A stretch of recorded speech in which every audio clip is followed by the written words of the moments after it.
morning, everybody. How are we doing this day? Excellent.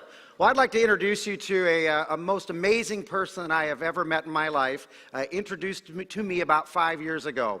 This little young lady here on the right is my granddaughter, and she is an inspiration to me every single day. I'm always astounded at what she is able to do in such a short period of time. What it took me years to learn, she's learning in a rapid pace. I'm sitting there one day with her, and she's always on her mother's cell phone. And I'm like, what is she doing? She's always got in her, and, Mommy, can I have your cell phone? Mommy, can I have your cell phone? And she's feverishly doing something on her cell phone. And I finally said, what are you doing? She goes, I am playing Dragon Veil. I'm like, what is that? Well, me and my friend Jerry, who is also 5 years old, are sharing this game, Dragon Veil. And I'm like, how is she able to do this? She goes, Poppy, look, it's really easy. And by the way, I'm Poppy, okay? So, Poppy, this is really easy. Let me show you. And I'm like, I don't know, Audrina. That looks a little complicated. She goes, it's not. I can show you. And I said, nah, I don't think I could learn that. And she goes, why not? And I said, well, it's very complex. And she goes, I said, there's a saying. And what is that saying that we all know? You can't teach an old dog new tricks. And when I became a grandfather, I felt like I might be that old dog. Now, what I've learned is that is not the truth. And how does this apply to what we do today? There's a lot of things that we talk about our workforce, the workforce of tomorrow, the people that are coming into our workforce, and what do they want? They want everything on the computer. They want everything on the internet. It's got to be fast-paced. But realistically, what is happening to the workforce? The workforce is not necessarily getting any younger. I went on and took some Bureau of Statistics. Look at the demographic in 1990. We've got 3 age groups. We will say that red is what we call millennials. The blue, what are those folks? Gen X. Yes, we love the Gen Xers. And as I progress, I realize I'm moving closer and closer to that baby boomer. Now, this is 1990. It went to 2010. Let me go back real quick for you. You can see that the number is changing a little bit. And the forecast is by 2020, the largest or a larger population is going to be that over 55. We would call those potentially the old dogs. But can they learn new tricks? Yes, they can. And realistically, what we find out is, how many of you have Facebook accounts? How many of your parents are now on Facebook?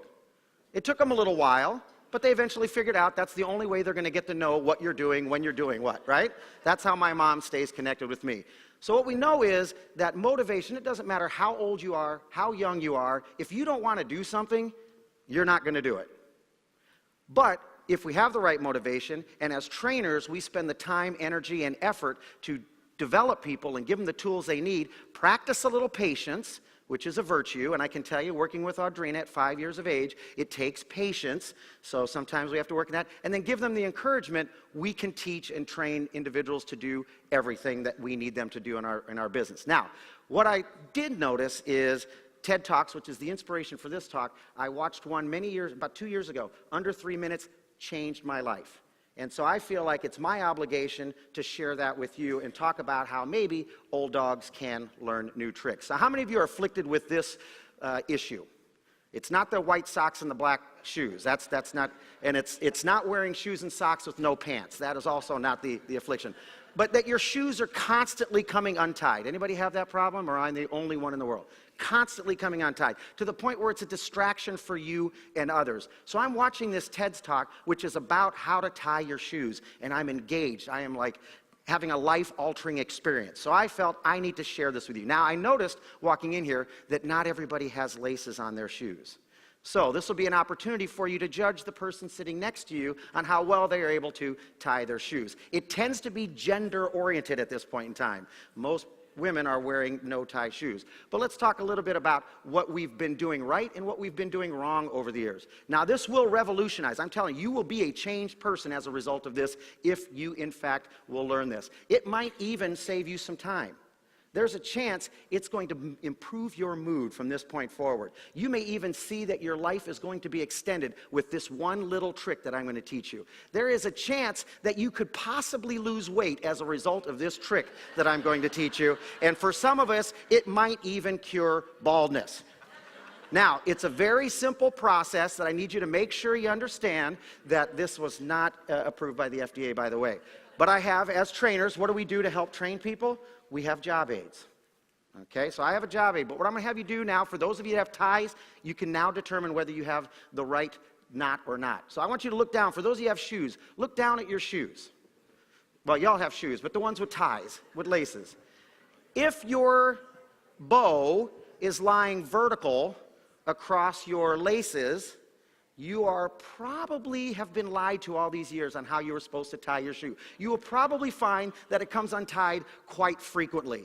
Those of you that were educated or trained differently, if your bows lie horizontally and nice and neat across the laces, then you can just go ahead and help those around you that need some assistance.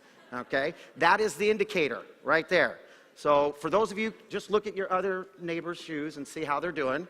How many are on the vertical? Go ahead, admit it. Yeah, that's me. So this is a simple job aid. If you're on that side, bad. The other side, good. Now, if you want to play along, we'll be happy to show you the little trick and see if we can try this trick at home. Okay, so try this. What we're trying to do is a balance knot. What I have learned I've been tying all these years is a granny knot. I did not realize that. My parents have lied to me all these years. So now, with the job aid, and if you want to follow along, go ahead and untie one of your shoes, and you can practice this as we speak. And I'm going to do a clicker and tie. So I'm going to do it the way I do. So what you do is you take your tie, and I start with the left over the right. How many of you do that? Left over right. You come around, put it through, and you have the beginning of the first stage. Then what do we have to do next? You got to do the loop. The ear, somebody said, yes. So you create your ear. Now, if you do a right ear like I do, what I was taught as a child was to go over the top. I see people nodding. That is not correct. Why did my parents not teach me these things? I spent lots of years doing it wrong. All you do, the simple trick, all you need to do is come the other way, pull it through, and this will never come untied. No matter how far, how fast, it will always stay with you, never come untied. Your life has changed from this point forward. If you are left-handed, there are instructions for those of you left-handed. If you like to start with the left loop, we've got instructions for you to do the left loop. Basically, the theory is right over left, left over right, makes a knot both tidy and tight. And I consider that now myth busted. Thank you very much.